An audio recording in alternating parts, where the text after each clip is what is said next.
আচ্ছা ভাবি, আমি তো অনেক দিন ঢাকা ছিলাম, কিন্তু আমি একটা জিনিস বুঝতে পারছি না, বাড়িঘর এত সাজানো কেন? বলো ভাবি, আমার হেনা কোথায়? শান্ত, তুমি তো টাকা ছিলে, এদিকে যে হেনা বিয়ে হয়ে গিয়েছে। না, এ কি বললে? আমার হেনা অন্য জায়গায় বিয়ে হতে পারে না।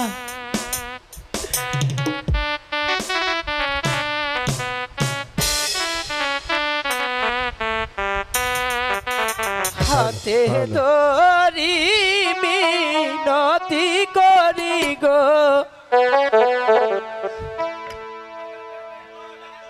রেডি? উন তো নেই। হাতে ধরি মিনতি করি গো,